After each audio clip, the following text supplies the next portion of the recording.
Parts 300.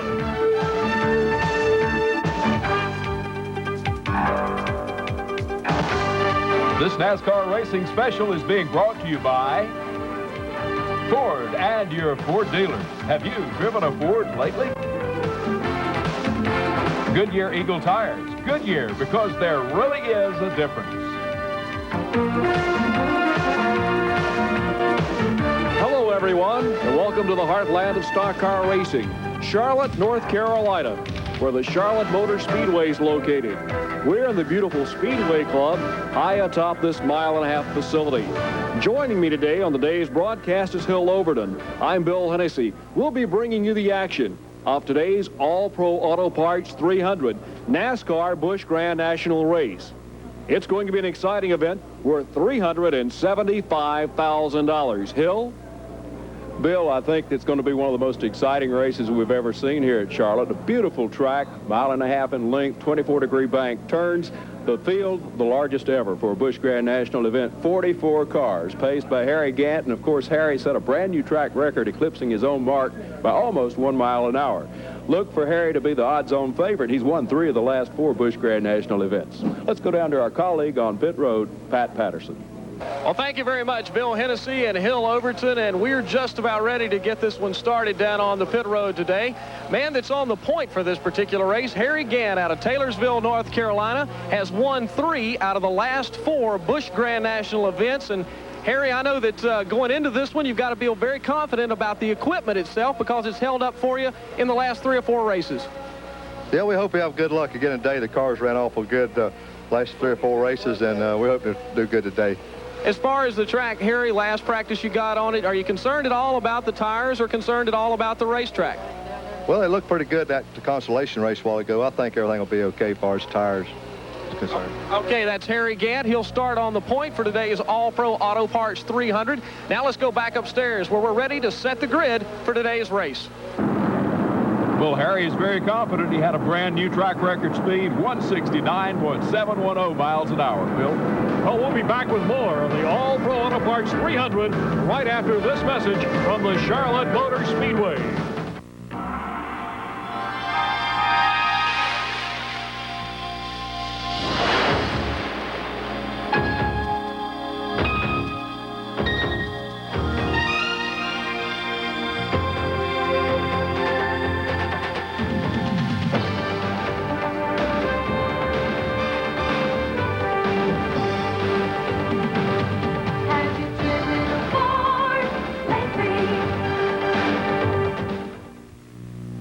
Why do over 35 of the world's best engineered performance cars come with Goodyear Eagle street radials exclusively?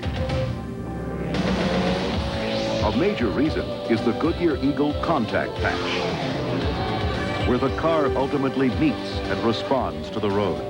So it's no coincidence that Goodyear Eagles are the overwhelming choice of the world's best engineered performance cars.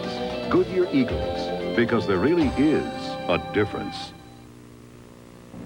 Describe the bees? In more than 35 years of broadcasting Bruins games, I've used every word in the book to describe the action. They have balance. They're bedazzling. Bad. Beloved. Bright. Bandits. Big time. And they're back on Nesson.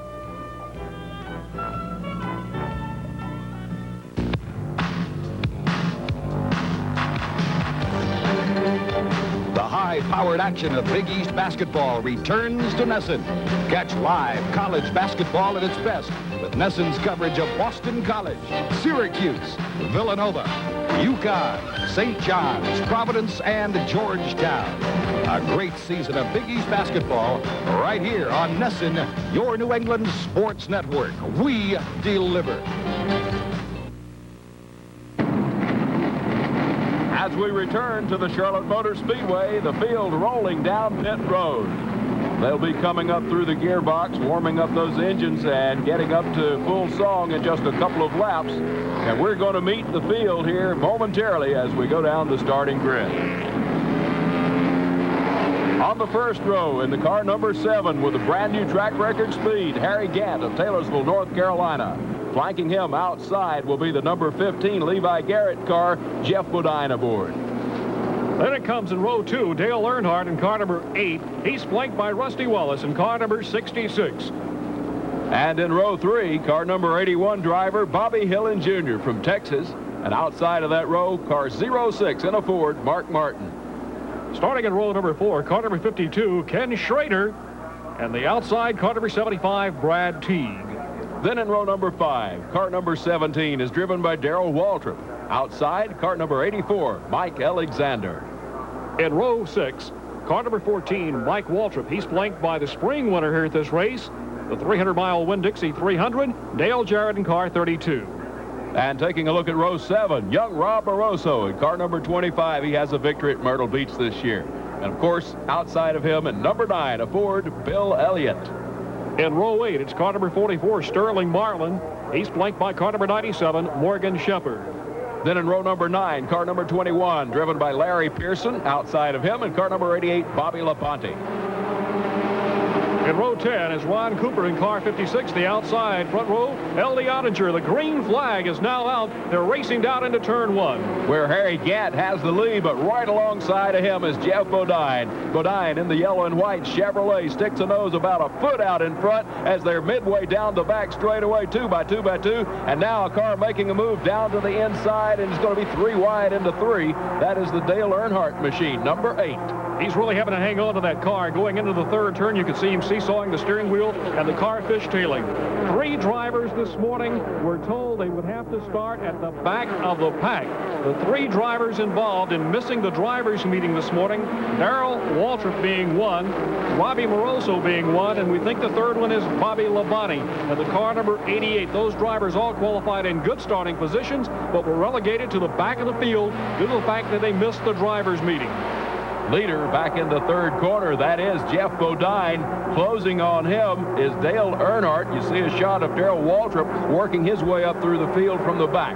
He's passing young Bobby Hamilton out of Nashville, Tennessee in car number 16, and Waltrip is going to have to charge hard to get back into contention here. This is a split race. We'll be stopping the event at lap 102, allowing everybody to work on the cars for a short period of time, and then we'll be going green again for the final 98 laps of competition. Already your pole sitter back in third spot. Gant evidently pacing himself a bit early as we see Bodine, then Earnhardt and Gant riding in that order, and dropping off the pace is Brad Teague. Teague slowing down in the food country automobile. He may be headed for pit road.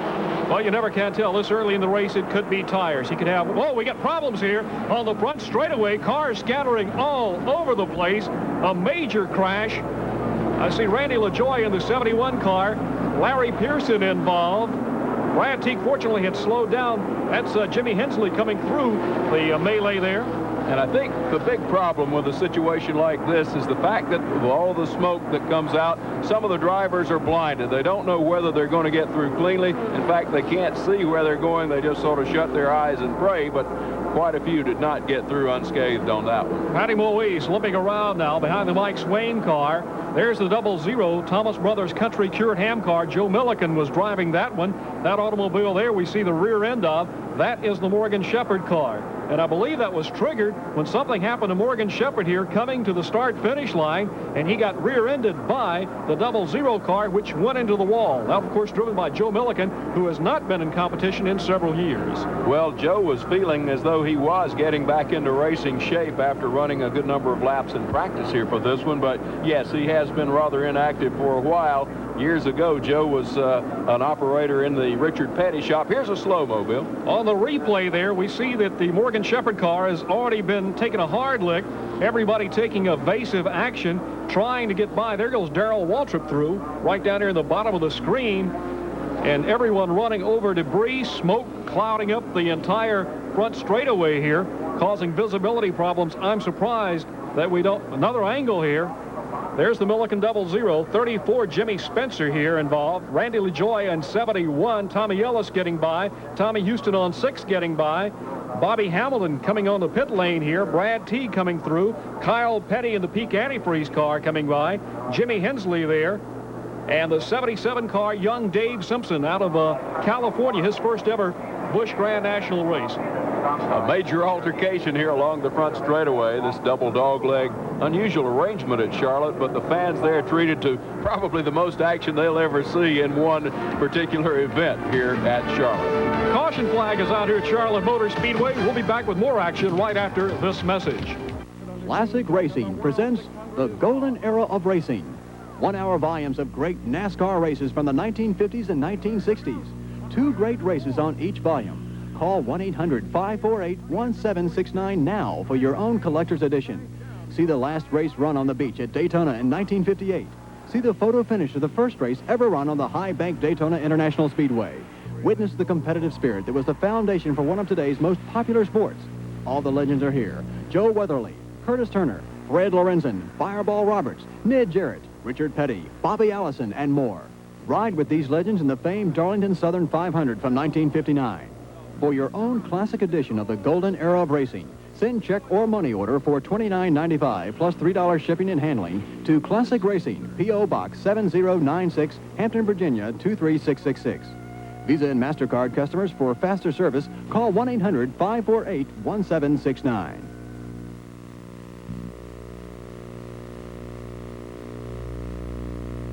In January, the Bees are back. Catch the battling Bruins live from Boston Garden in 9 great games featuring Montreal, Buffalo, Washington, and the Islanders. Hockey East excitement explodes on Nesson with live coverage of the best college hockey in the Northeast, featuring the stars of BU, Maine, Northeastern, BC, Providence, and Lowell. College basketball swings into high gear in January with New England college basketball, the Big East, the Big 8, the Pac-10, the SEC, Southwest Conference, CAA, and much, much more. An exciting month of sports continues with quarterfinal and semifinal action of the Tucker Anthony Golf Classic. Plus, hot stove baseball, classic contest from the Red Sox division-winning season. Nesson delivers in January with live boxing, the WWF from Boston Garden, and major indoor lacrosse league. A hot lineup of sports coming in January only on Nesson. Hello, everyone. Welcome back to Charlotte Motor Speedway. Hill Overton along with Bill Hennessy. With today's racing action, the All-Pro Auto Parts 300 from Charlotte Motor Speedway. The field under tow of the caution car at the present time, following an early crash here among a lot of drivers. Many of them have been into the pits. They've checked their tires, checked their cars over, but for some of them, the results of that crash may not show for the next several laps. You see the automobiles over in the third, now into the fourth corner at a greatly reduced speed, but the pace car pulling down pit road, they won't be at a reduced rate of speed very much longer, as Jeff Bodine will lead the pack off. Single file restart this time as they approach the start-finish line. You hear the engines coming up to full song, the field mostly consisting of V6s, and the green flag waves. We're back racing once again in the All-Pro Auto Parts 300 with Bodine, your leader. Up into the first corner he goes, past the condominiums here that house Bobby Allison this weekend as he's watching his son Davey in his progress here at the Speedway. Challenge for second place, Dale Earnhardt's feeling the heat being applied by Harry Gant, who's been on a roll of late in that automobile. Now Earnhardt pulls up on Bodine. These two adversaries come out of turn number 4. Bodine will probably lead this lap back to the stripe, but look at Earnhardt muscle his way up alongside of Jeff Bodine coming into turn 1, and he will take the lead. 79,000 plus people are in attendance here at Charlotte Motor Speedway today, and the battle continues between Dale Earnhardt and Jeff Bodine. Bodine looked extremely strong in the high groove. He had quite a bit of traction there. He was able to out-accelerate Earnhardt down the chute. But Earnhardt seems to battle back strongly through the third and now into the fourth corners. And watch for him to make a move possibly again down the long double dogleg front straightaway, measuring over 1,900 feet in length. Gant still lurks in third, but Bobby Hillen moves up to challenge him. Whoa, we almost had a crash there in turn 2 as Bobby Hillen came up and almost got into the rear quarter panel of Harry Gant. Gant went sideways but recovered very well up in the second quarter. As they race through turn 3 now and into turn number 4, Bodine is your leader, followed by Dale Earnhardt, followed by Gant, followed by Hillen, and Rusty Wallace rides in 5th place. That's your top 5 at the present time, all of them Winston Cup drivers. Towards the end of the race today, we're going to be announcing the Goodyear Eagle Driver of the Race Award. And Goodyear will be giving $1,000 to the Grand National Racing Wives Association in that driver's name. Bodine continues to lead. He's gained a little distance and separated himself from Dale Earnhardt by about 20 car lengths now going into turn 3. The car handling like it's riding on a rail, and he runs it through the 4th quarter. But Bodine so far in this event has dominated it and has looked very, very, very strong. Just had a shot of the massive throng in the infield. A good crowd today for the All-Pro Auto Parts 300. And I'm sure we'll see a few more folks than that here tomorrow when we'll be running, of course, the Oakwood Homes 500. Big weekend of racing here at the Charlotte Motor Speedway. We're glad you tuned in and are a part of it. Well, I saw the move-over flag being given to Jimmy Spencer, the modified champion, who right now is running minus the hood and front fenders of his car. He looks like a modified out here in competition today at Charlotte. Once again, a shot of young Rick Mast coming through turn number 4 in the bright blue number 22. 4th place at the present time in this race, in case you're wondering, is car number 52, Ken Schrader. Schrader is running in that position in Emma's last race. And Emma, of course, is the name of the car prepared by Robert G. that has won numerous times in Busch Grand National competition. Robert G. says it's won over $1 million. That car's to be retired and be put on a big pole here near Charlotte Motor Speedway to reside there in future years. Dale Earnhardt feels the pressure now of Harry Gant as Gant moves up onto the rear bumper coming into the 1st quarter, dives down to the inside, can't quite pick up the momentum, has to drop back into single file. I believe that Dale Earnhardt is able to handle lower in the groove than anyone else through the corners, and that's enabled him to stay right where he is. Of course, Jeff Bodine's leading automobile just seems to have the overall speed advantage as well as a good handling chassis.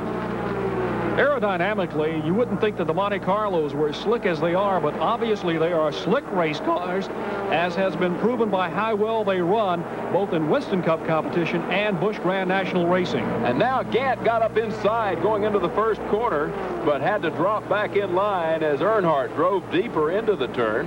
Gant able to close up as he feels the draft of Earnhardt down the back chute, right up on the back bumper. We should see an action-packed 3rd corner here, but no, driving in again deeper was Dale Earnhardt. Hood up again on the Rick Mast car. That, of course, is probably the result we're seeing from that smoke that's been trailing. Crash in turn 1. Randy LaJoie has hit the outside retaining wall. It is reported that he popped a tire on the right front. He slammed into the outside wall. The car is on fire. Randy has the window net down and is getting ready to climb out of that automobile right now. As smoke and fire pours from that car, we hope that he can come out of there quickly. Field passing by down below. Most of the fire seems to be coming out the right-hand upper side of the windshield area. You see Randy moving around, unfastening the harnesses. There's a lot of harnessing holding these drivers in place, so it takes a while to come out of there. See the fluid running out from beneath the car. Randy wants to take his time getting out. He doesn't want to step out in front of traffic or have someone behind him run over some debris and come slamming into him. That's a fuel fire. Possibly the fuel line on the car is broken. Randy LaJoie apparently is out, is safe, and is okay. That's certainly good news, not only to us, but all of the many fans all around the country, because that flame looks serious, but as you can see, it seems to be coming out from underneath the hood. Here comes the leaders down on pit road. Bill Hennessy and Jeff Bodine will bring the Levi Garris Chevrolet here at Waddell Wilson and crew. Are going to go to work on the right side of the car. Bodine with a good strong run here in the early stages of this race. Dale Earnhardt also on pit road, along with most all of the leaders. Now pitting directly behind Bodine is the number 52 car, which of course is Ken Schrader. A good stop for Bodine, but the NASCAR official is apparently holding him. The NASCAR official is talking to Waddell Wilson. There's a problem here of some sort. Caution flag is out here at Charlotte Motor Speedway. We'll be back with more action right after this message.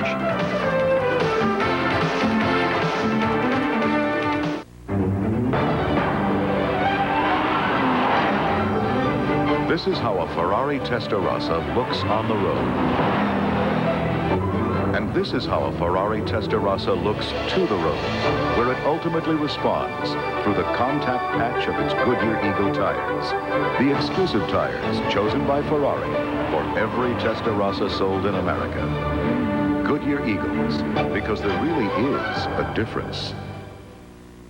Give me a hot, dusty day any time of year. Give me my favorite Ford and mud up to here, 'cause I love getting dirty. Love getting dirty. Yes, I love getting dirty.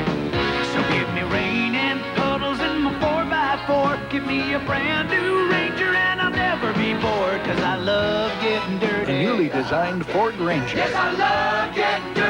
The best-selling compact truck in America is built fun tough.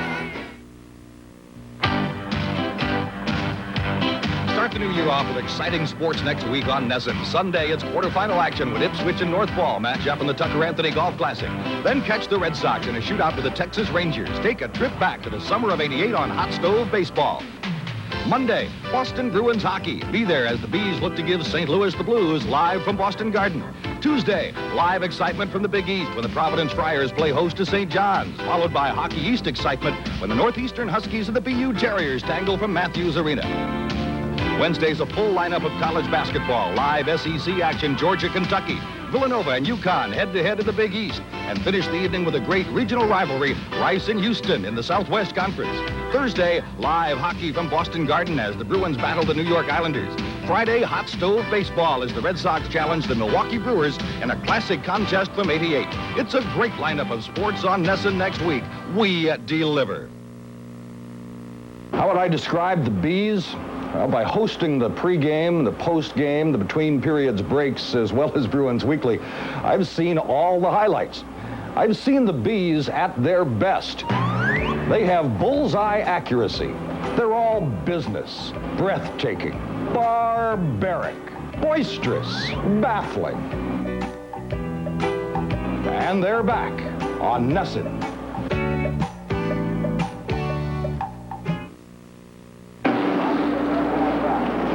Well, we're glad to be back with you once again at the Charlotte Motor Speedway. Hill Overton along with Bill Hennessy.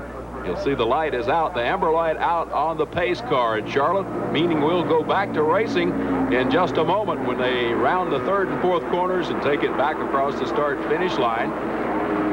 Larry Pearson, the car you see down on the inside, meaning he's a lap or more down at this juncture, would like to get back in that lead position, Bill. Well, the man sitting up there on the point in the 4 car is Andy Petrie. Andy, of course, the crew chief on the Phil Parsons Jackson Brothers car on occasion. He's raced late model stock cars over at the Hickory Speedway. Started a race up at Richmond a few weeks ago, and of course, it crashed up there. But he's back again today in car number 4. And the green flag waves and dropping, making a move quickly is Larry Pearson. Pearson down to the inside. Andy Petrie dropping back rather rapidly as Pearson. Look at the man coming to the front there. That's the 66 car. Rusty Wallace blew by everybody, Hill. The white and green car of Wallace now on the move. It's already pulled ahead of everyone down the back straightaway. There he goes, but Dale Earnhardt in hot pursuit in the second spot. Rusty is such a bold driver. He took the opportunity to come up through the gears very, very quickly. He used the traffic to his advantage. You would have thought it would have been to his disadvantage to come down on the apron of the track and just come by everybody who was slowly moving through the first corner. Well, he's great at working traffic, as you all know, but the man who's probably the master of it is in that black and silver car, Dale Earnhardt. No one is better at working traffic in my estimation than he. Well, these two drivers should put on a real show for us. The 66 car, Rusty Wallace, and the 8 car, Dale Earnhardt. They did it at Darlington in the Winston Cup race, and it was some of the greatest racing I've ever seen. They're here at Charlotte this afternoon. Bill Elliott has a problem on the 9 car. The Wiscasset Mills automobile. They make Nomex and PVI fiber, which is used in fireproof driving uniforms. Bill Elliott's picture inset there. Of course, he's looking forward to another his first Winston Cup championship here in 1988. And the car very much off the pace. Speculation might be a tire cut down. We'll have to wait and see what develops. Right now developing is Bobby Hillen with a good run today, moving up down inside of Earnhardt as you see Elliott hitting the pits. We'll take a look and see if we can determine what his problem is. Hillen is getting quite aggressive here as he comes down to the inside of Dale Earnhardt. Hillen's car has a partial sponsorship by Brindle's, but overall this car carries no heavy sponsorship, and he's up and in the groove and takes over second place coming through turn 2. This is his own car, owned by Ted Conder, Felix Sabates, and Bobby Hillen. The youngster from Midland, Texas, now resides right here at the Speedway. up in the condominiums located in the first turn. So each lap around, he passes by his home. Earnhardt closes it back up a tight third. Earlier you mentioned that Bobby Allison was up in the condos watching this weekend here at Charlotte, and it is great having him back. The unusual thing is that neither Davey Allison or Donnie made this event, and it speaks for how competitive the Busch Grand National Series is, especially here at Charlotte, where over 65 cars came to this facility. 44 of them started the race today. And that, I believe, is the greatest number of starters we've ever had for this one. You know, we had the consolation event, which the top 4 finishers gained entry into the All-Pro Auto Parts 300 in the challenge race that was held here at 11 o'clock this morning. And, of course, they completed the field to conclude the final 4 starting spots. We saw Tommy Houston in for right side tires. He's back out. As for Bill Elliott, it appears to be terminal. They're going to push the car behind the wall. A little bit more than tire problems, as had been the hope earlier. Right now, though, Jeff Bodine on the move as he just makes a pass on the number 42 car of Elton Sawyer. Here's a shot of Jeff, as he'll be a two-way driver this weekend, of course, looking to do battle tomorrow here once again in the Winston Cup event. He's right up on the back bunker of Mike Alexander. Mike Alexander, another one of those drivers looking forward to winning the Busch Grand National title here. And, of course, Tommy Ellis is in contention. Tommy, the current point leader. And Tommy Ellis has been tough this year all season long. The Richmond, Virginia driver, Ellis, has certainly been strong, as you say. He's a fiery driver. He's the type of guy that likes to get out and run hard. He's definitely not a stroker, and sometimes you think when the man gets out in the lead late in the season in the points that stroking is the best move, but look what he did down at Martinsville Speedway recently when he was right up there banging some fenders. He did not stroke in that one to try and protect that points lead. Tight battle up front. Rusty Wallace on 66, 81, Bobby Hill and Dale Earnhardt in 8, and Kenny Schrader and Emma, car number 52, rides in 4th place. That's the car that we were talking about earlier. Would like nothing better, I'm sure, would Emma, than to close out with a victory here.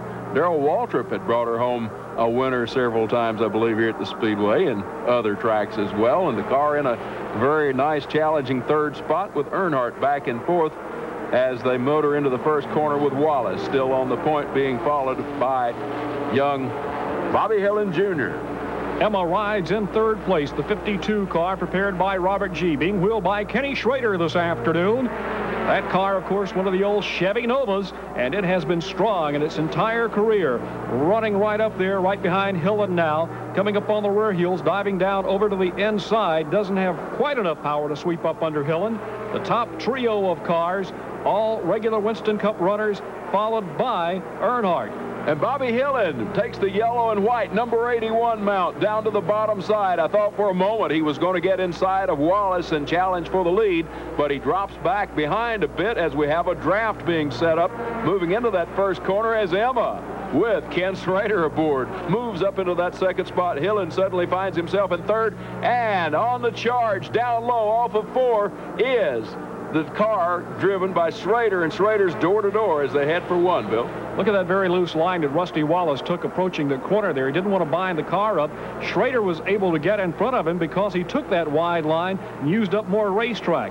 Well, the car really is handling for Kenny Schrader this afternoon. As they head down the back straightaway, the Robert G. car is out in front.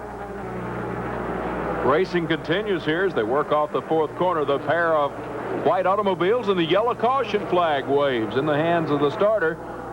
We'll have to check and see what brought this flag out here at the Charlotte Motor Speedway. Well, guys, this is where it all gets put to rest. You got all the leaders coming in. Where's Dale Earnhardt's pit? Earnhardt brings his Chevy Goodrich-sponsored machine in. They're going to work on the left side of the car. The pit stops are also important. Now, Earnhardt has come in running in the 4th position. The question is, can this crew get him back out and improve that position? Right in front is Bobby Hillin, which was also in front of Earnhardt. But Earnhardt's going to get the jump as he's down and away before Hillin could get finished. The Tony Uri crew had him in and out very, very quickly here while the yellow was out. We'll be back with more exciting racing at the Charlotte Motor Speedway right after this message. Listen to an American original. Sing your song, sweet music man. Listen to Kenny Rogers. But nobody sings. Here's a great new Lifetime music collection. Sweet Music Man, the biggest hits of America's favorite entertainer, Kenny Rogers. Lady. 36 very special songs. And she This collection is not sold in stores. Sweet Music Man is truly the best of Kenny Rogers. You got to know when to hold 'em, know when to fold 'em.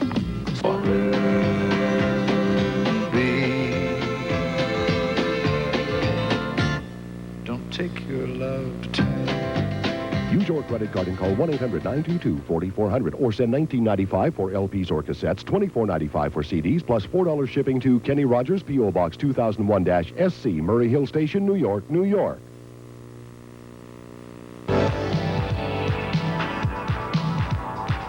All the thrills of college basketball are here on your New England Sports Network.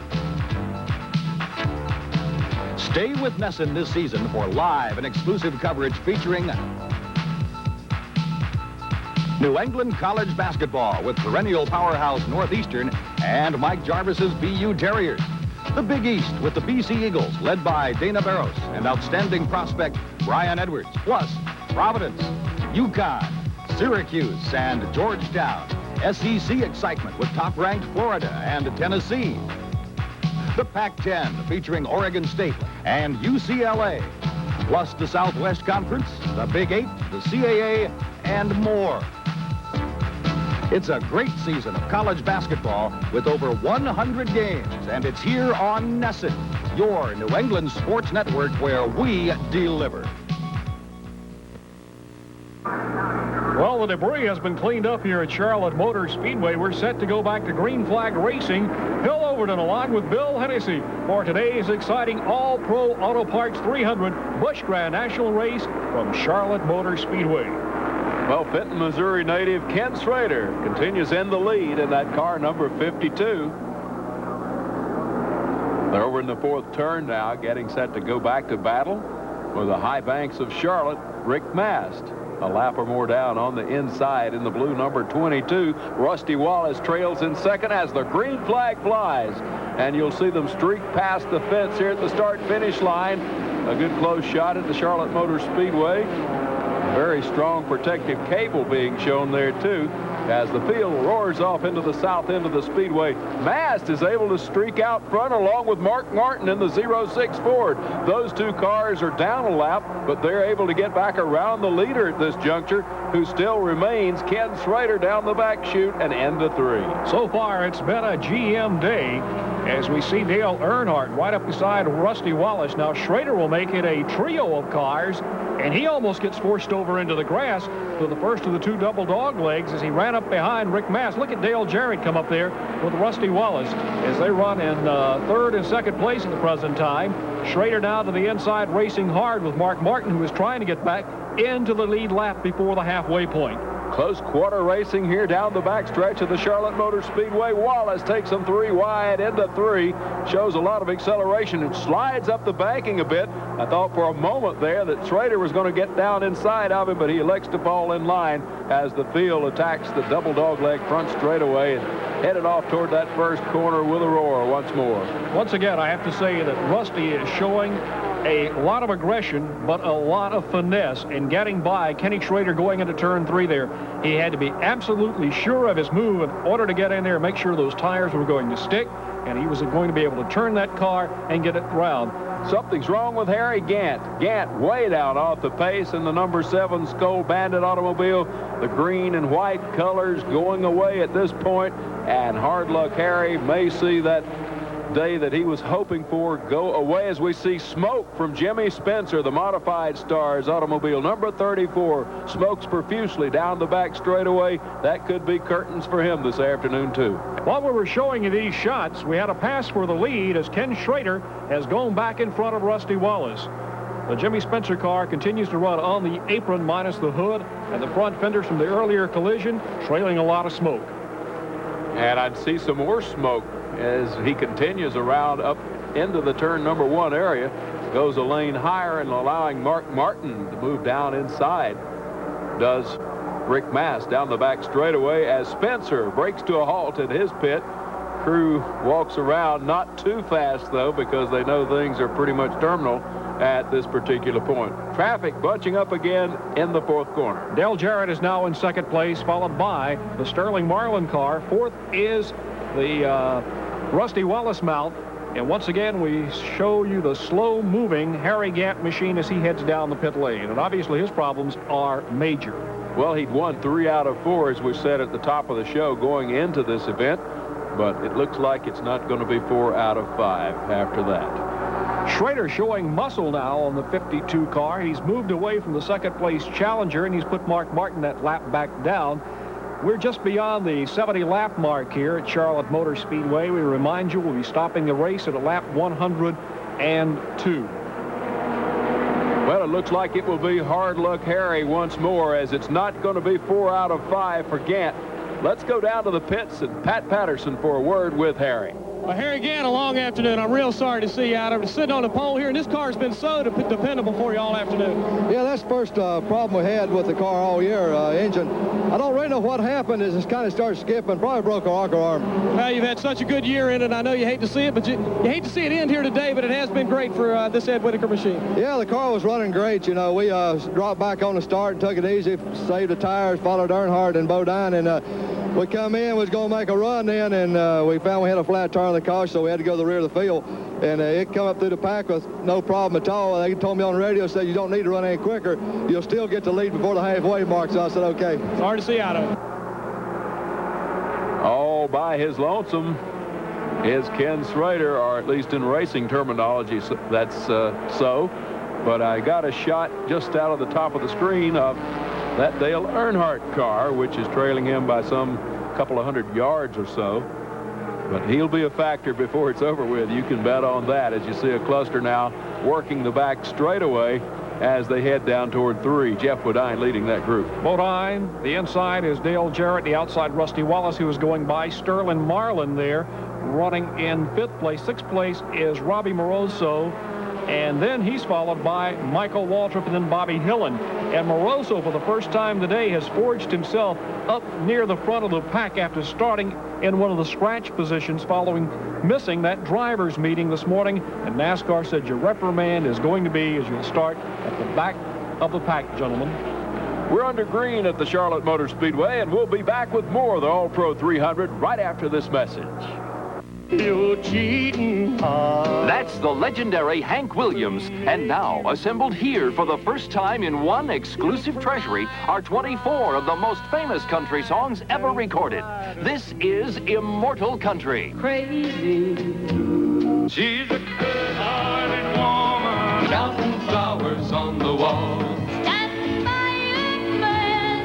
It's knowing that your door is always open. Immortal Country is only available in this special television offer. 24 original classics on 2 records, 2 cassettes, or 2 8-tracks for only $14.98. Here's how to order.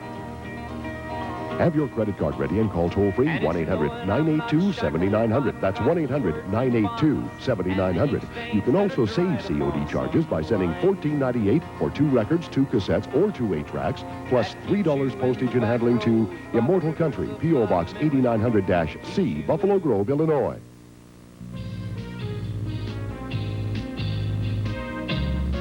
The great sport of fishing comes alive each week on Nesson. It's Fishing New England. Join host George Doucette as he explores the various fresh and saltwater areas around New England and taking the beauty of the Northeast that few people ever experience. That's Fishing New England, only on your New England Sports Network, where we deliver. Join Nesson for the fishing thrill Sunday at 5 p.m. The adventure of deep-sea diving. The lure of the unknown. A world of mystery few see. Join Nesson each week for Divers Down. Hosts Mark Stanton and Bob Michelson take you on a journey beneath the waves for diving adventures that will enthrall and captivate you. That's Divers Down here on Nesson each week. See Divers Down Friday at 10:30 p.m. Once again, we're back here at Charlotte Motor Speedway. Hill Overton, Bill Hennessy, along with Pat Patterson in the pits, covering this afternoon's running of the All-Pro Auto Parts 300 Busch Grand National race.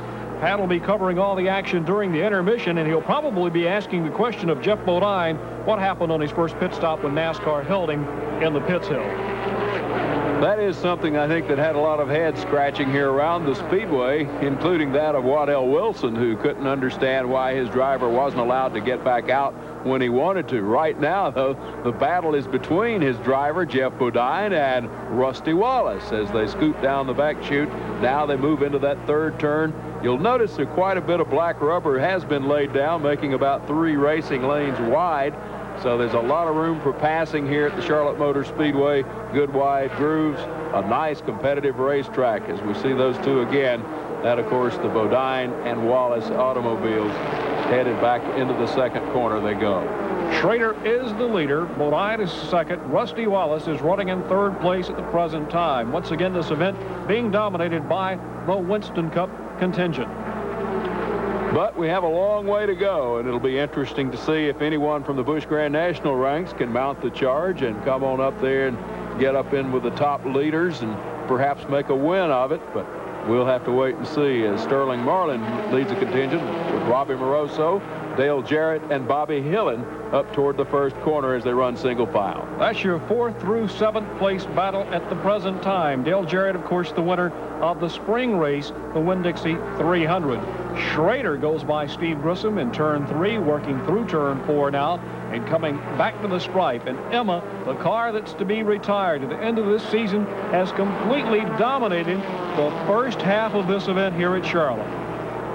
Enjoying a very comfortable lead still is Ken Schrader. Would like to maintain that throughout. And of course, right now to the halfway point is the first objective. And barring something unforeseen, it looks like he'll do that. Certainly you don't want to go a lap down now before the halfway point because you're given the opportunity to refresh the car and get it back out there as they go by L.D. Ottinger. Ottinger now a lap down or so, and the car number 2, Detroit Gaskets entry. We haven't seen that much of LD in today's race, a rather quiet one for him. He's a Tennessee driver looking for a good finish here today, if not a win. It would appear that good finish is about all he can hope for because I don't believe the car has been as competitive as LG needs it to be running among the top delegates here.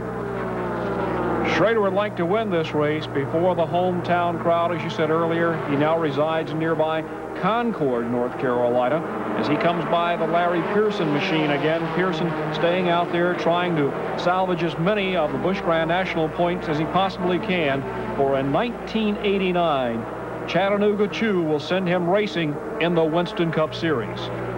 He's had a few attempts this year, but with very little success in the Winston Cup Series. But hopefully that team, led by his famous father, David, and, of course, brothers Ricky and Eddie, will get it together and go at it stronger next year. Harold Kinder up in the flag stand as they come by. And we'll be checking with scoring in just a few moments to find out where we are in relationship to the halfway point, which should be coming up. And, of course, we'll be stopping the cars at that juncture. Ed Barrier now going a lap down to the leader, Schrader. Schrader has really turned this car up. He's turned the wick up, and I really don't know for what reason, because he's just going to halfway, and they're going to stop. He's going to relinquish that lead other than the distance between himself and the second and third place cars. Other than the car may be running very, very well. We're halfway. This is the 100-lap mark, so we'll go around 2 more circuits, and then we'll bring them into the pits, and they'll be stopped, and all the cars will be replenished. They'll be serviced for tires. The driver will be able to climb out if he wishes, get a cold drink of water, or confer with his crew personally. There's so many people listening on the scanners these days, a lot of these guys really don't even want to talk over the two-way radios. And Dale Earnhardt appears to be slowing down now. The yellow is out for the mandatory pit stop. Red flag should be coming out the next circuit by. I'm wondering about Earnhardt if he slowed too soon. I just have to question if he will lose some positions by doing that when they come back around. Perhaps he thought they were going to stop a lap sooner than they are. Now the pace car has them in tow, and of course the Ken Schrader car, Rusty Wallace, Jeff Bodine automobiles are all following down the pit road rather. Well, you can't see it on the screen right now, but Dale Earnhardt's pushing the Rusty Wallace car back around to the pits. Well, they're good friends, both on and off the track. I guess they're two of the closer drivers that we see, and I think that's a real sportsmanlike gesture. Some of them may have been cutting it very close on the gas mileage situation. Schrader's in. And there's a good crowd shot of 79,100 people. Let's check with Pat Patterson. Well, it's halftime at the Charlotte Motor Speedway, and the leader's Kenny Schrader. Car's working real good for you. Well, it is, you know, but we're only halfway through this race. We got to hold another 150 miles to go, so we'll just have to see what happens. It's warmed up a little bit out. Has the track got any slicker at all? No, the track's staying real good, you know, and Goodyear came with the real good tire here, and the cars are just sticking all day. It's going to be a fast last half of the race. Okay, he's the leader at the midway point. Well, it would appear that there's going to be very little speculation on Ken Schrader's part as to who's going to win this thing. He's just going to get out and try. Let's go back to Pat and hear from another one of our drivers here in the All-Pro 300. The penalty early on, I had never heard of the yellow stripe penalty there. What did you hear on the radio about it? I didn't even ask the crew. That's the second time we've been penalized by NASCAR for a pit violation, according to them. You have a problem getting into the pits. You can see how wide it is from the pit wall to that yellow line. What is it, 15 feet? And when the crew people stand out in their pit waiting for their car to come in, you have to try to dodge them and go around them to get into your pit. And my right side tires were on that yellow line. NASCAR said that's a penalty. I could have run over the fellow that was standing out in the pit ahead of me, knocked him over and hurt him to get into my pit, but I chose to stay out, and I guess I had to pay the price. That's a close call on Jeff Bodine there. We're at the Charlotte Motor Speedway for the All-Pro Auto Parts 300. We'll be back with more in the second half after this message. Watch out. Strap yourself in. The wildest show on wheels is about to roar into your living room. The United States Hot Rod Association brings you the ultimate home video. Blood, sweat, and gears. Bigfoot takes on the toughest full-blown competition ever. But then he faces his greatest test. It's man versus machine, when Sergeant Slaughter and his battle battalion challenge Bigfoot to an all-out tug of war. So if you want gear jamming, car-crushing, down and dirty action, get ready for the video event of the year. Blood, sweat, and gears. Get your credit card ready to order your video. Call 1-800-233-2700. That's 1-800-233-2700. Or send check or money order to Blood, Sweat, and Gears, P.O. Box 30179, Bethesda, Maryland, 20814. But hurry, supplies are limited. Order now.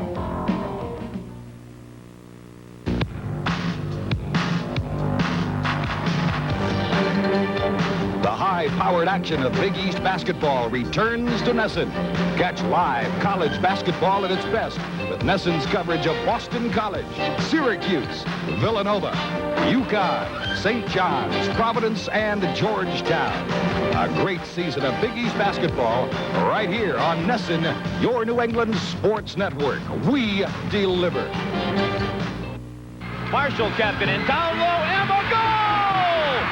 David Emma gives Boston College a 6-5 lead. Now poked away by Emma. The Eagles look to break out. 3-on-0 through center ice. Shifley with the puck. Shifley gives it off.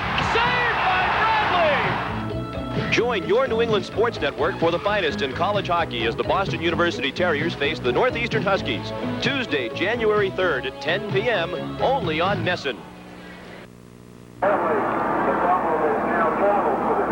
Back at the Charlotte Motor Speedway, you see the number 8 Goodwrench Chevrolet of Dale Earnhardt on pit road with the hood up. Dale's got some problems. We understand he may have lost a valve or a lifter or a valve spring. Some problem very similar to what Dale Jarrett had back in the spring race. But he is in the pits, in and out several times now. They're checking on it, and I believe his problems are going to be major. Field pulling now off the 4th corner. They'll be going through the gearbox and bringing them back up to full song. Harold Kinder looks them over and waves the green flag, and we're away once again in the All-Pro Auto Parts 300. Ken Schrader, Jeff Bodine lead them off toward the 1st corner as the field bunched up tightly now, but that won't stay that way very long as you're going to see the fast cars go to the front, and Dale Earnhardt still in the pits right side rubber going on as he's losing valuable time. Jeff Bodine in second, Rob Moroso third, and Dale Jarrett in that fourth spot. Moroso has moved into contention after having start way at the back of the pack. He and Darrell Waltrip, and Moroso riding in third place at the present time, certainly have an excellent run here on a super speedway as Jeff Bodine forges to the lead on car 15, the Levi Garrett Monte Carlo, past Old Emma, car number 52. Getting the job done in the bottom groove too, Bill, but sticking right there is Schrader, and it's a drag race down the 1,300-foot long back straightaway where they'll make that hard left-hand turn into the 24-degree banking of turn number 4, and Schrader sticks a nose out in front. He gets a high groove bite going into that fourth corner, and now ripping and ranting a bit is Robbie Moroso making his presence felt. Everybody on fresh tires, and they look strong. Schrader, Bodine, Moroso, Jarrett, Marlin, Hillen, Waltrip, and Waltrip. A good crew there. A lot of fine driving talent in the field here. The All-Pro Auto Parts 300. Springtime winner of the Winn-Dixie 300. Dale Jarrett was moving up into fourth. Mike Alexander on the charge as he gets inside of Andy Petrie, heading down toward number 3. Sticking well. Whoops, he was sticking well bottom line, and then the car suddenly scoots up about 2 lanes higher. Andy Petrie, I know how he feels. One of the guys that's behind the scenes. You don't see him that often as a crew chief, and has the opportunity to come out here and race a car, and that's what most of the guys on pit lane want to do. They want to be a driver so bad they can't hardly stand it. And for Andy Petrie, we applaud you for getting a ride here in the All-Pro Auto Parts 300 and wish you the best of luck in whatever endeavor you may take up, whether it's behind the scenes or behind the wheel of a race car, Andy. Well, it certainly has to be an exciting time for him. One of those seldom opportunities for him to run, seldomly exercised opportunities, but here running on the classic track perhaps of them all, it's a thrill, I'm certain. Hill, towards the end of the race today, we're going to be announcing the Goodyear Eagle Driver of the Race Award. Goodyear will be giving $1,000 to the Grand National Racing Wives Association in that driver's name, and that certainly is an honor, and also to be able to make that contribution. Well, a most worthwhile award, and we're glad to see this thing happening. Goodyear is to be commended for that. 15 car dives down to the inside. Out of turn 4, there's a battle for the lead among the duo that has led a lot of this event today. That, of course, being, and look, Jeff Bodine has gotten by Ken Schrader, and young Robbie Moroso now is challenging. He is a true Grand National driver, and he's running up there among 3 Winston Cup regulars. And the 25 car, Moroso, is an Oldsmobile. Steve Bird is the crew chief on the car. He won down at Myrtle Beach Speedway on July the 4th when he was 19 years old to become one of the youngest drivers ever in NASCAR. You know, he's just turned 20, I believe, about a week or so ago now, so he's still got to be one of the youngest ones, although he's finally broken into the 20th decade of his life. And we'll watch him down the back straightaway as he's in a tight third spot as we have a long choo-choo train headed down toward the third corner. Riding in 5th place is Darrell Waltrip in car number 17. Waltrip has had to fight his way up to the front of the pack. The midway stop helped several drivers. I would say Moroso was a beneficiary, Waltrip a beneficiary, because it kept them in the same lap with the leaders. Even if they were a little off, they were able to stay up there and get the cars serviced and back out there. Now Moroso is surprising me that he is racing this strong with such Winston Cup warriors as Ken Schrader, but he's battling him right down into turn number 3 as he runs up there almost wheel to wheel with him, backs off going into turn 3. Dale Jarrett sticks his nose up there. And look at the high line, made up of Winston Cup regulars right now as they come out of turn 4. And I think that's working to Rob Moroso's disadvantage at this point, because everyone except himself running the high line, and he's caught down out of the draft just a bit. Reminiscent of Daytona, Talladega, where you see if a car gets out of line, he gets shoved to the back rather quickly, although the draft is not as big a factor here at Charlotte. Well, the groove is a big factor here at Charlotte Motor Speedway, and you had best stay in it if you want the fast line around the racetrack, just as Jeff Bodine is doing, running up a little high through turn 4 now, sweeping out against that turn 4 wall, apexing the inside of the first dog leg, stretching it out just a little bit through the second one, running up into the shadow, staying on the black line of the racetrack, and making the car work efficiently is how you get around this racetrack quickly. Schrader right, in his draft at the present time as he runs on the heels of Jeff Bodine. Perhaps wanting to go back into the lead is Ken Schrader. Following the draft, let's see if he tries to make a maneuver down the front straightaway where a lot of passing traditionally takes place here at Charlotte, as you have a little more space to do that than you do along the backstretch. Moroso's trying to get a position back on Darrell Waltrip, who has moved into 4th place. Moroso moves down.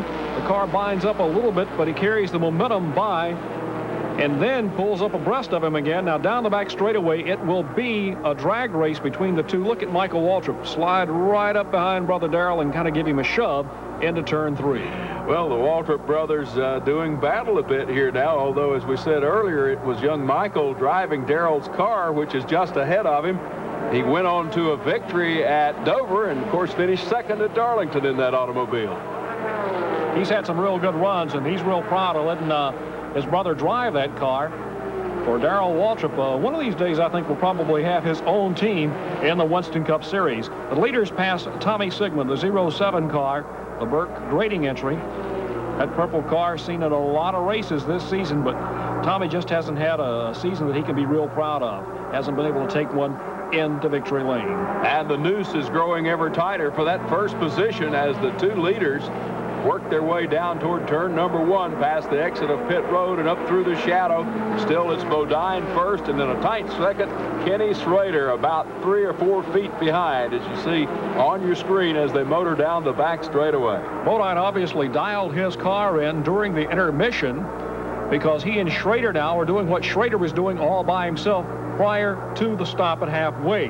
They're drawing away from everyone else. Now, Darrell Waltrip goes by Michael Waltrip, and he has moved up into 4th place because ahead of them is Dale Jarrett. But that battle for 4th on back is a very heated one. Look at Rusty Wallace working back and forth across the track, trying to figure out who he wants to follow. And we get a crash in turn 4 right in front of our camera location. It's young Dave Simpson in car 77, who had been having a very good run in his maiden voyage here in Busch Grand National competition. He's the point leaders in the American Racing Series open wheel division, which runs prior to the Indy cars. He's crashed. He's not moving in the car, but I hope he's okay. Fluid burning on the track is, of course, fuel that ran out from underneath the car. The yellow on the track, Simpson crashing in turn 4, and problems on the Mike Alexander machine. Well, you can see the front end of that car extremely used up. The hood has actually blown back and is trailing from the left-hand side of the car, covering the driver's window and the safety screen there. The back end appears to have damage too, as young Mike limping the number 84 car back down the back straightaway. He'll be headed into the pits momentarily. We didn't catch that on the camera, but what happened was he took evasive action, hit the inside pit wall several times, almost hurdled it, and went down the pit lane to try to stay in the same lap with the leaders if he possibly could. But he's got lots of damage on the 84 car. Simpson is being attended to by the track safety personnel here at Charlotte Motor Speedway. A caution flag is out here at Charlotte. We'll be back with more action right after this message.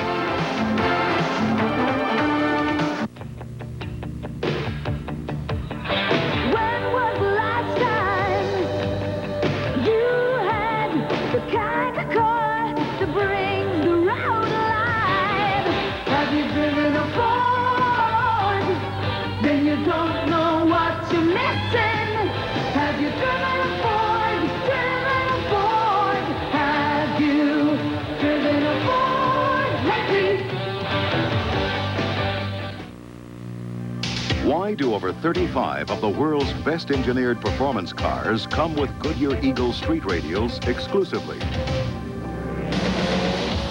A major reason is the Goodyear Eagle contact patch, where the car ultimately meets and responds to the road. So it's no coincidence that Goodyear Eagles are the overwhelming choice of the world's best engineered performance cars. Goodyear Eagles, because there really is a difference. It's a new year of sports excitement on Nesson in January. The Bees are back. Catch the battling Bruins live from Boston Garden in 9 great games featuring Montreal, Buffalo, Washington, and the Islanders. Hockey East excitement explodes on Nesson with live coverage of the best college hockey in the Northeast, featuring the stars of BU, Maine, Northeastern, BC, Providence, and Lowell. college basketball swings into high gear in January with New England college basketball, the Big East, the Big 8, the Pac-10, the SEC, Southwest Conference, CAA, and much, much more. An exciting month of sports continues with quarterfinal and semifinal action of the Tucker Anthony Golf Classic. Plus, hot stove baseball, classic contest from the Red Sox division-winning season. Nesson delivers in January with live boxing, the WWF from Boston Garden, and Major Indoor Lacrosse League. A hot lineup of sports coming in January only on Nesson. Welcome back to Charlotte Motor Speedway for this afternoon's running of the All-Pro Auto Parts 300. Bill Overton along with Bill Hennessy and Pat Patterson covering the pits with today's exciting race here at Charlotte, and it's been a barn burner so far. Jeff Bodine being shown as a leader under the yellow here. The 52 car of Ken Schrader, one of the stronger cars, in second place, and Dale Jarrett, the winner of the spring race, the Winn-Dixie 300, rides in third place. They've almost cleaned up the debris from young Dave Simpson's crash in turn 4. We understand Dave has been transported to Cabarrus Memorial Hospital for a CAT scan, but is reported doing just fine. Well, here we are at lap 124 of 200. So you can see we'll be getting down to the latter stages before much longer. And the green flag flies. They come up through the gearbox once again, as you can see the green wave through the inset shot. And it's going to be a tight battle headed down into that first corner. Jeff Bodine has the high line. Moving up into the corner he goes, getting traction there in the yellow and white number 15 machine. Gets off to a good lead of about 8 car lengths over Kenny Schrader's number 52 automobile. 2 car lengths farther back. Now make it 1 to Dale Jarrett. Jarrett closing very smartly over in the third corner. Tommy Houston was trying to stay in the same lap with the leaders and raced Bodine, but lost the position and is now dropping back. But look at the brothers Waltrip racing each other for 4th place. Michael Waltrip and the sponsors of the races car number 14, the All-Pro Auto Parts entry. It's an Oldsmobile, and that is none other than who? Mike Waltrip. And his brother Darrell right behind him. Well, I had the pleasure of going to the All-Pro barbecue last night. Chuck Ryder, of course, was there. He had his driver, Mike Waltrip, who said he was looking forward to a victory. And whoa, we have a very much off the pace Darrell Waltrip in the Exxon car, number 17, dropping down on pit road, evidently with some unexpected problems here as he glides down to a stop at his pit stall. Darrell Waltrip's problems are going to knock him right out of contention for this race as we see Bill Elliott back in. Bill has had problems all day long in and out of the pits, and it hasn't been a pleasant day for Bill Elliott. Jeff Bodine, Ken Schrader, and now Dale Jarrett make up the top 3. And lap car of Tommy Houston right behind him. Excuse me, Bill Schrader has reeled in the Jeff Bodine automobile to make it just a nose-to-tail scenario as they work it down across the corner or off the exit of turn 2 and down the back straightaway. About a 1 car length separation. Dale Jarrett looking on from a very comfortable seat in third. And he would like nothing better than to make it a sweep here at Charlotte this year. Right now appears to be in good position to do so. 129 laps are now in the books. 129 laps have been recorded on the 200 lap event today. Bill Elliott slowing down, riding on the apron of the track. As hard as these 2 drivers are working right now, their day isn't going to be over when this race ends. They're going to have an hour or so of dialing in with their Winston Cup cars when the entire field for tomorrow's Oakwood 500 will take to the Speedway, and you're going to see a lot of working going on. We'll be back with more from the Charlotte Motor Speedway after these messages. Remember when movies were 50 cents, hamburgers a quarter, and you could put a nickel in the jukebox and listen to this?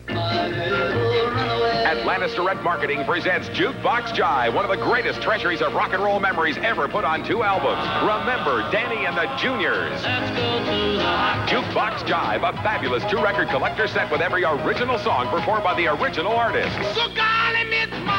This deluxe 2-record treasury is an exclusive TV offer and is not available anywhere else at any price. Order your copy of this exclusive 2-record set now and have the greatest Jukebox Jive hits of rock and roll for your own. Here's how to order yours.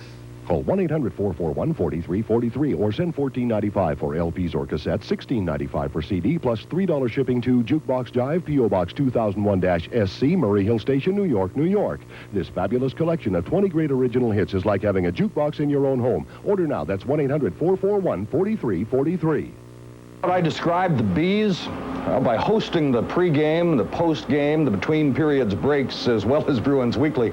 I've seen all the highlights. I've seen the Bees at their best. They have bullseye accuracy. They're all business, breathtaking, barbaric, boisterous, baffling. And they're back on Nesson.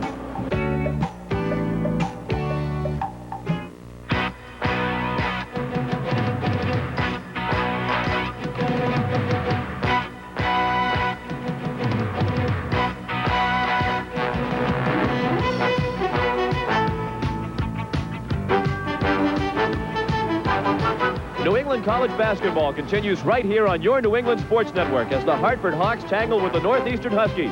Wednesday, January 11th, live at 7:30.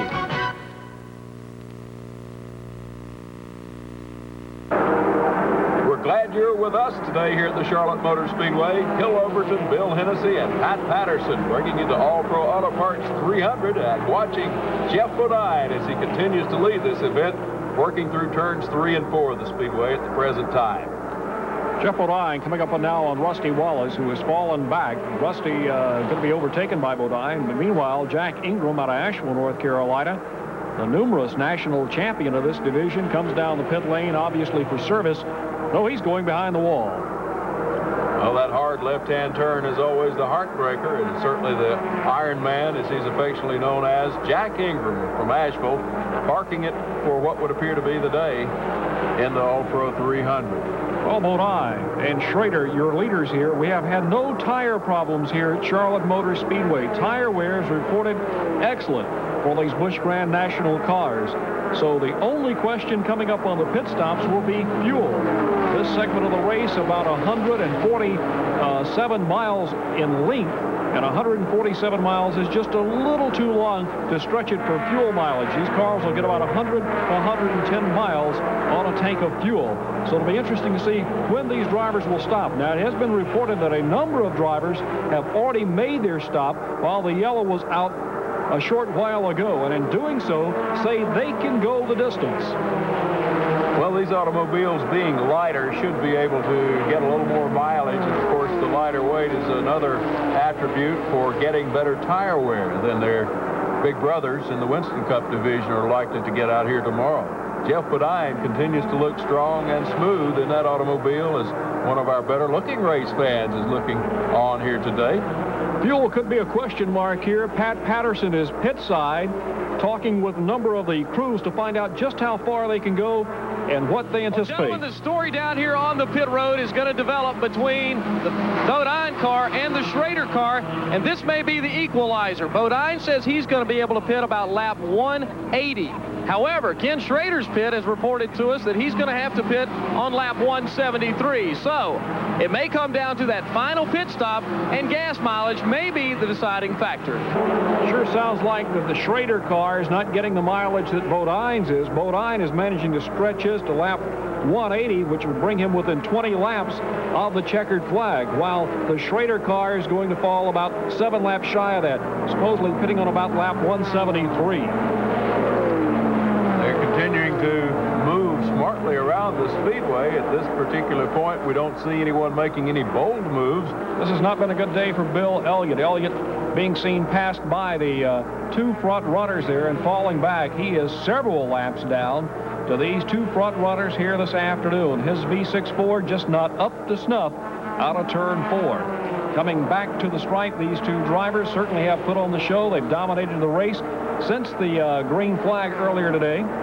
It'll be interesting to see who's going to go into victory lane a little later on as the rest of the field comes by our speed camera in turn 4, just above the tunnel here at Charlotte Motor Speedway. And speaking of the Speedway, make plans to be here in 1989. Be sure and call the ticket office, get your tickets, and get yourself some good seats, and come and see one of these events here at Charlotte. It's a full week of activities next May here at Charlotte Motor Speedway. Down the pit lane. And let's move down to Pat Patterson for this call in the pits. Ken Schrader is going to bring his machine in. It'll be a gas-only stop as they've got to get the gas in and down very quickly. Good stop for Schrader. Just enough fuel to get down and get back around this circuit another 19 times. Big Henry Benfield, the gas man, was able to get the nozzle in there, get him 10 gallons of gas or so in, and send him on his way. And let's see where he comes up. Now, Bodine has decided to come in. We thought he was going to go a little later and make his pit stop. He has now decided to make it as Schrader is coming back on the track. So Jeff Bodine is in the pits here as we see Schrader going down the back straightaway and into turn 3. Bodine has his fuel, and it's a drag race for him on the pit lane as Schrader moves out of turn 4. Your split screen, of course, showing the two automobiles very closely as pulling out onto the speedway now is the Jeff Bodine car. Here comes Ken Schrader in the white number 52 machine. Let's see if Emma can catch up to and get even with Bodine, who appeared to have a little quicker pit stop than did Kenny Schrader. He had a much quicker pit stop, as you can see it on the split screen, and a lot of times those pit crews do not get the credit that they deserve, but there was a case where Henry Benfield was ready, got him fueled and got him back out, and it's the distance there of about 4 seconds on the track. Actually, 3.5 seconds difference between the two front runners at the present time. While 3.5 seconds might sound like a very small time interval, it translates to quite a bit of distance on the speedway. In this case, probably 150, 200 yards. Bobby Hillen, who is now up front, I believe he inherited a lead here at Charlotte. Hillen is now running in the front position following the pit stops by the two leaders. And Hillen is covering quite a bit of ground here. A speed of about 168, 170 miles an hour equals about 280 feet a second here at Charlotte. Well, the youngsters had a good run today in that number 81, the yellow and white car that's filling your screen at this moment. Bobby Hillen, a man certainly to be heard from for a long time in the future, still in his early 20s, and has a lot of driving talent, and you're going to hear a lot of things from him. He's already a star with the Miller High Life team on the Winston Cup Tour. He's up behind Bobby Hamilton. Hamilton motioning by. The yellow flag comes out. Robbie Moroso's in second place, and with the yellow on the track here at Charlotte Motor Speedway, Bobby Hillen's going to duck into the pits. We understand that Robbie Moroso has already made his stop and will stay on the track, Hill Overton. That might just be an omen of things to come as we see debris being shown on your camera, actually on your screen by our camera, right at the exit of the pit road. Yellow waves here at the Charlotte Motor Speedway, and we'll be back with more from the All-Pro 300.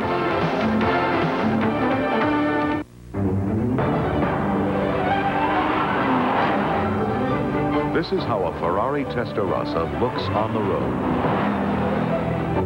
And this is how a Ferrari Testarossa looks to the road, where it ultimately responds through the contact patch of its Goodyear Eagle tires. The exclusive tires chosen by Ferrari for every Testarossa sold in America. Goodyear Eagles, because there really is a difference.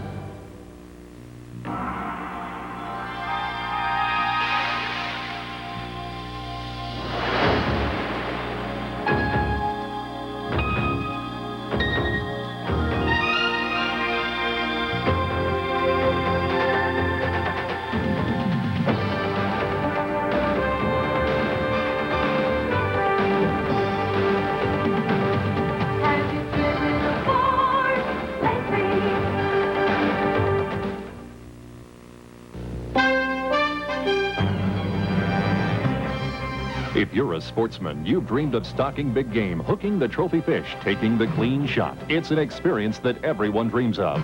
Now, Sportsman's Video Warehouse takes you there with these action-packed hunting videos. How to Hunt White-tailed Deer takes you along on exciting rifle hunts. Learn mock scraping, tracking, and how to read signs. Hunting from a tree stand, and stalking in various habitats and seasons. Pick up valuable tips and secrets from the experts. And deer hunting, which brings together bow hunting experts Bob McGuire and Noel Feather for advanced whitetail hunting techniques. Ensure your success with expert advice on scouting, setups, mock scraping, and how to hunt the wind. Climaxing with a buck harvest. To order these top-quality hunting videos, call Sportsman's Video Warehouse at 1-800-648-4835. Have your Visa or MasterCard standing by. That's 1-800-648-4835 for quick delivery for this hunting season.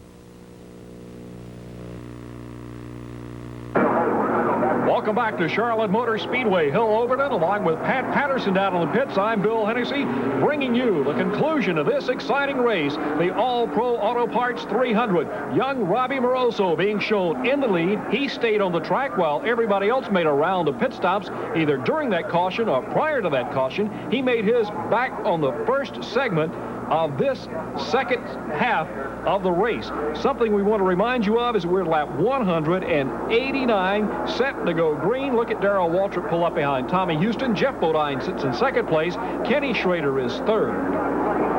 Everyone now is going to be looking very eagerly to see if young Rob Moroso can keep the number 25 car out on the point, or will he have his doors blown off by a gentleman who's a hot shoe all day long. That, of course, is Jeff Bodine. And right behind him, Ken Schrader, capable of doing the same thing. They come up through the gearbox as the green flag flies. Rob Moroso leads them off into the first corner as the field now comes up to full song in turn number 1. Robbie Moroso, can he hang on and can he win on a super speedway here in this All-Pro Auto Parts 300? Tommy Houston is tussling, even though he's several laps down with Jeff Bodine. It will give Robbie Moroso, this young 20-year-old driver, the opportunity to try to stretch an advantage over the second-place driver. Of course, Robbie Moroso's, well, we got a crash down the back straightaway. Rick Mast into the inside wall on the restart. Rick Mast in car number 22, who was several laps down, has crashed to the inside retaining wall, and now a blown engine on the 44 car, Sterling Marlin. So plenty of action here, bringing out a yellow flag. At Charlotte, we see a view of Rick Mast moving around inside the 22 car. He's waiting for the field to slow down before he gets out. He certainly doesn't want to climb out right now, that's for sure. Well, the A.G. Dillard Buick took a pretty hard shot against that inside retaining wall, as you see on our slow motion replay, as Rick skids to a stop down toward the third turn down on the inside apron.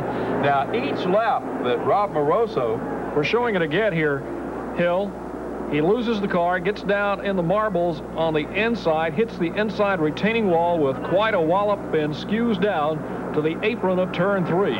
As I was saying, each lap that Rob Moroso can run under caution now plays to his advantage, because that's one less lap he has to keep the car out front in green under green flag conditions. And who knows how long. There's Rick Mast. You see him walking gingerly from his car to the ambulance, so evidently he's A-OK. It's mandatory that if you make contact with a wall or another car in a hard collision in NASCAR, that you take a mandatory ride to the track infield hospital, and that's where he's going right now, but he's okay. One lap to go before we go back to green flag racing. This will be a shootout here in the conclusion of this All-Pro Auto Parts 300 at Charlotte Motor Speedway. Young Robbie Moroso follows the pace car, the Oldsmobile, through turn 1 now. We'll go through turn 2 and down the back straightaway. Shadows falling here at Charlotte Motor Speedway. Bobby Hillen trying to pull back up to get into position. This will be a shootout among those drivers, and right now it's Moroso in 25, Bodine in 15, Schrader in 52. Those two drivers have been in contention all day long, and they head down the back straightaway. Moroso right now has got to be feeling some butterflies and doesn't even want to look into the rearview mirror and see those two cars looming up behind. Two seasoned veterans are now putting the heat on this young Busch Grand National driver. I would have to imagine right now that these leaders, those are the cars on the outside row, would like to think that the gentleman down on the inside would move away a bit and give them room to race, because it's coming down to the final stages of this one, and they don't want to be dueling with a car that's a lap or more in arrears. However, you got to look at it from the standpoint of the gentleman on the inside. They want to get back and regain a lap, so they're probably going to stay right up in there. But it's Rob Moroso out front as they motor off into the first corner. A big battle with Bodine. Bodine trying to get around, but has slower traffic there in the form of Tommy Houston that he's moving by. As I came through the first of the 2 double dog legs, you saw him kick up a lot of speedy dry compound, which could play a factor here. It'll make the track very, very slick here for the next lap or so. Robbie Moroso has a 4-car length advantage, but here comes Bodine. Bodine, the bear now, bearing down on Robbie Moroso. Out of turn 4, they're coming back to the stripe. Moroso should lead this one. Bodine trying to reel him in. Schrader sitting in 3rd place, and Bobby Hillen rides 4th. Back in the first corner they come. It's still young Rob Moroso showing about a 2, maybe 2.5 car length advantage over Jeff Bodine, the seasoned veteran from Chemung, New York. Bodine trying to reeling it down the back chute, and now pulls up to a 0.5 car length in turn number 3. The rest of the field battling about 6 or 8 car lengths farther back. The battle for 3rd between Hillen and Schrader. Schrader and Hillen coming up heads of each other at the start-finish line. Neither one of them wanting to give an advantage to the other. Hillen on the low line on the racetrack goes into 3rd place here. But Robbie Moroso running for his life, running for the checkered flag, running for that glory that awaits someone, and Victory Lane takes it into turn 3 with a 3-car length advantage, in which Jeff Bodine is shortened down to 2 car lengths now. And coming back to the stripe, it'll be Robbie Moroso. Driving the race of his young 20-year-old life is Moroso, amazingly staying out in front of that strong, seasoned Winston Cup veteran, Jeff Bodine, who himself always noted as a charger, but Jeff not able at this point to pull up and around young Moroso, who's really getting the job done in that number 25 Buick automobile. The only time that Moroso has led, he took up the lead as everybody made their pit stops under the last caution. So he has only led this portion of the race. He bobbles a little bit in turn 4 up against that outside retaining wall. And they've just taken the white flag for the final lap in today's All-Pro Auto Parts 300. They're in turn number 1 for the last time. It's do or die now for Jeff Bodine. Can young Robbie Moroso hold off the seasoned veteran as they head into turn 3? There is a margin of 3 car lengths. Bodine takes it down to within 2 car lengths and is going to try to make a bid out of turn 4 if he can, but looks like Moroso will hold him off as he comes through turn 4. They're coming to the stripe hill. Moroso with 5-car length advantage, and he has the checkered flag. He's won the big one, the biggest win of his young life. The 20-year-old speedster from Connecticut has won the All-Pro Auto Parts 300. Our congratulations to young Robbie Moroso, 20 years old, and he has beaten the seasoned veterans of the Winston Cup ranks, receiving congratulations from 2nd place runner Jeff Bodine. Moroso, he's got to be happy, he's got to be excited. He'll be greeted by crew chief Steve Bird. We understand that the Goodyear Eagle Driver of the Race Award will go to Robbie Moroso. So Goodyear will be sending a check for $1,000 in his name to the Grand National Racing Wives Association. It will be very good for them to receive this amount of money for a very good cause. The crowd goes crazy. They're cheering car number 25, Robbie Moroso, as he drives his car to Victory Lane. He came from the back of the grid after missing the driver's meeting this morning at 10 o'clock. He was working on his car because it was crashed yesterday in one of the final rounds of practice for this division. The top 5, Robbie Moroso, your winner, Jeff Bodine 2nd, Hillen 3rd, Schrader 4th, and Darrell Waltrip brought his car home in 5th place. He also missed the driver's meeting. We'll be back with more and a Victory Lane interview in the All-Pro Auto Parts 300 in a minute. Saturday morning, USA. Time to change your oil to this. Go with the flow, Superflow. Superflow motor oil from Exxon. People who know, go Superflow. Hey, this Superflow is great stuff for blocking wear. Its wear band additive gets deep inside your engine and actually coats the moving parts.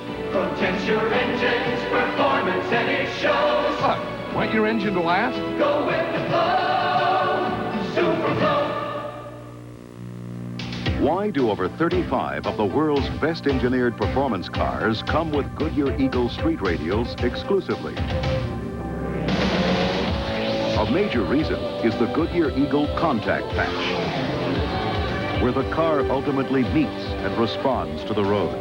So it's no coincidence that Goodyear Eagles are the overwhelming choice of the world's best engineered performance cars.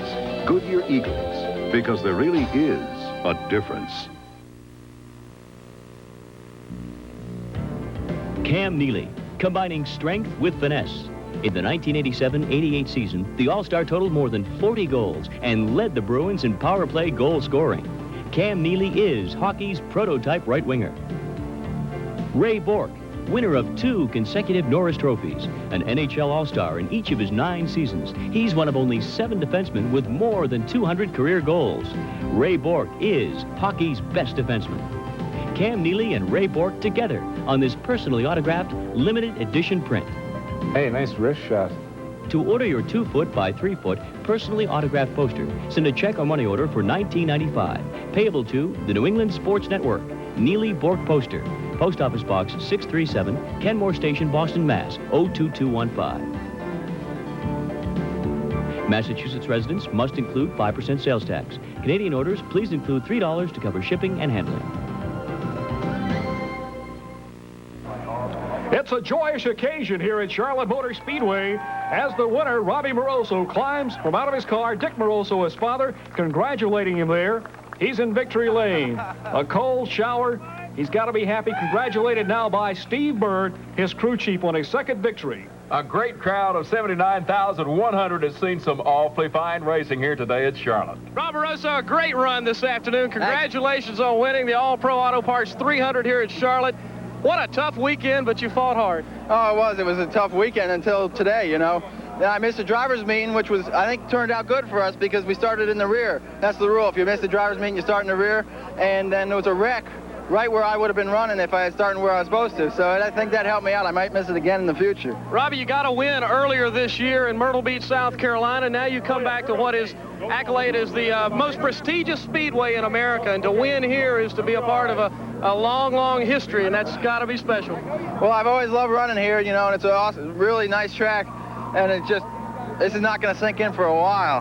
Tell me about the race itself. The first half of the race, did the car perform as you wanted it to? Well, you know, I wrecked the car late in practice last night, and the crew stayed up all night fixing it. And through the first half until the first, you know, that intermission there, the car wasn't handling. I was real disappointed how it was handling, but with that intermission, I knew my crew would be able to get a chance to get it back running good, and as you see, they did an excellent job. Second half of the race, did you feel confident with the second half? Oh yeah, I told the crew, and you know, they agreed that we'd pit early, which paid off. You know, we pitted early here in the spring, and it paid off. We pitted early here today, and that just had us out there with fuel in the car towards the end, and that's, you know, I didn't have to pass as many cars because they had to go in and get gas. So we just stayed out there and hoped the tires could take me all the way. Congratulations on being a great champion here at Charlotte. Thanks a lot, Pat. Hey, she want to get you a present.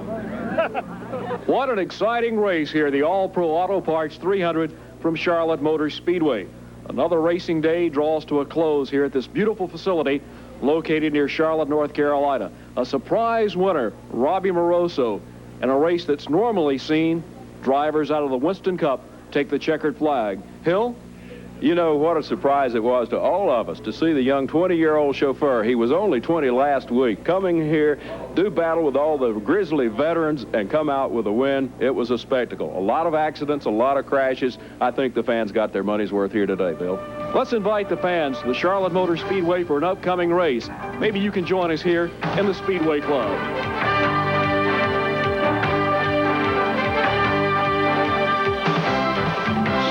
Communications and the Charlotte Motor Speedway have presented NASCAR Grand National Racing, the All-Pro Auto Parts 300.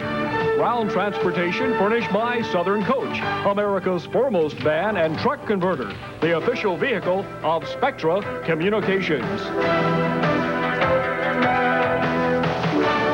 This NASCAR Racing Special was brought to you by Ford and your Ford dealers. Have you driven a Ford lately? Goodyear Eagle tires. Goodyear, because there really is a difference.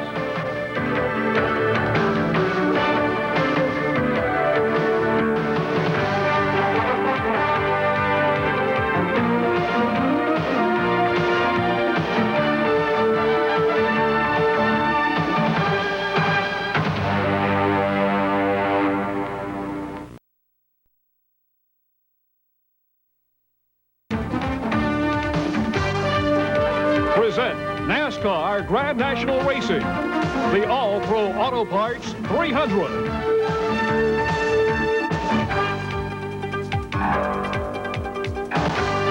This NASCAR racing special is being brought to you by Ford and your Ford dealers. Have you driven a Ford lately? Goodyear Eagle Tires. Goodyear, because there really is a difference. Hello, everyone, and welcome to the heartland of stock car racing, Charlotte, North Carolina, where the Charlotte Motor Speedway is located.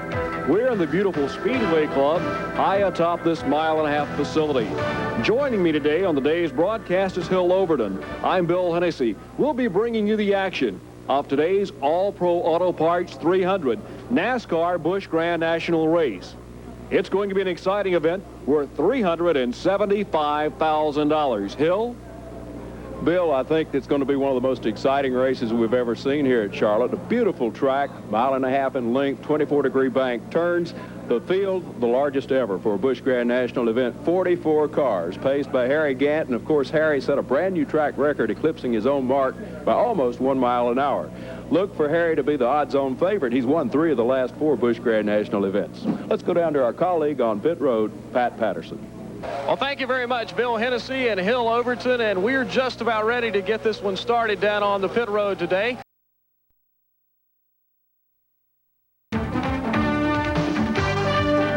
Present NASCAR Grand National Racing, the All-Pro Auto Parts 300.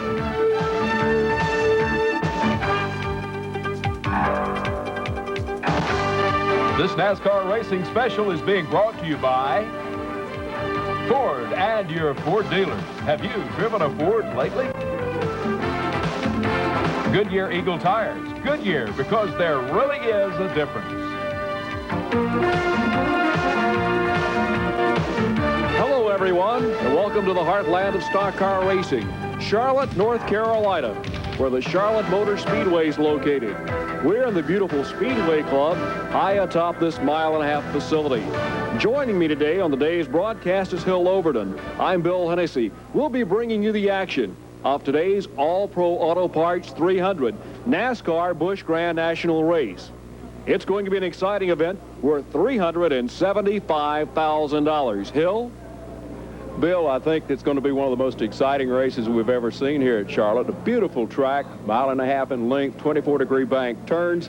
The field, the largest ever for a Busch Grand National event, 44 cars, paced by Harry Gant. And, of course, Harry set a brand-new track record, eclipsing his own mark by almost 1 mile an hour. Look for Harry to be the odds-on favorite. He's won 3 of the last 4 Busch Grand National events. Let's go down to our colleague on pit road, Pat Patterson. Well, thank you very much, Bill Hennessy and Hill Overton, and we're just about ready to get this one started down on the pit road today. Man that's on the point for this particular race, Harry Gant out of Taylorsville, North Carolina, has won 3 out of the last 4 Busch Grand National events. And Harry, I know that going into this one, you've got to feel very confident about the equipment itself because it's held up for you in the last 3 or 4 races. Yeah, we hope we have good luck again today. The cars ran awful good last 3 or 4 races, and we hope to do good today. As far as the track, Harry, last practice you got on it, are you concerned at all about the tires or concerned at all about the racetrack? Well, they looked pretty good at the consolation race a while ago. I think everything will be okay as far as tires is concerned. Okay, that's Harry Gant. He'll start on the point for today's All-Pro Auto Parts 300. Now let's go back upstairs where we're ready to set the grid for today's race. Well, Harry is very confident. He had a brand new track record speed, 169.710 miles an hour. Bill? Well, we'll be back with more of the All-Pro Auto Parts 300 right after this message from the Charlotte Motor Speedway.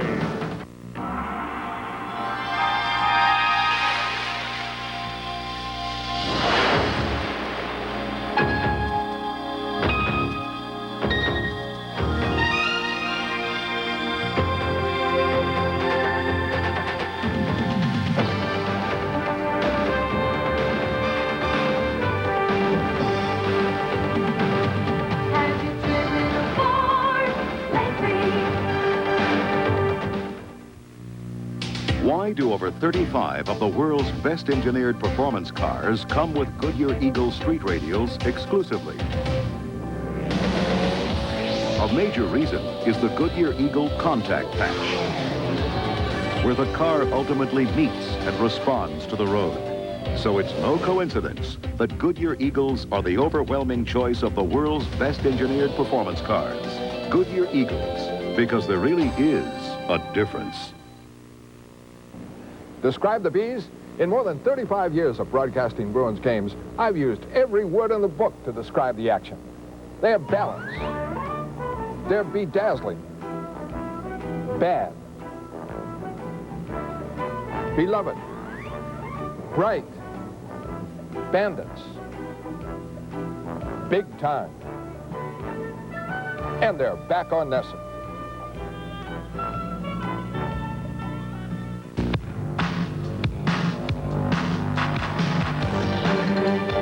The high-powered action of Big East basketball returns to Nesson. Catch live college basketball at its best with Nesson's coverage of Boston College, Syracuse, Villanova, UConn, St. John's, Providence, and Georgetown. A great season of Big East basketball right here on Nesson, your New England sports network. We deliver. As we return to the Charlotte Motor Speedway, the field rolling down pit road. They'll be coming up through the gearbox, warming up those engines and getting up to full song in just a couple of laps. And we're going to meet the field here momentarily as we go down the starting grid.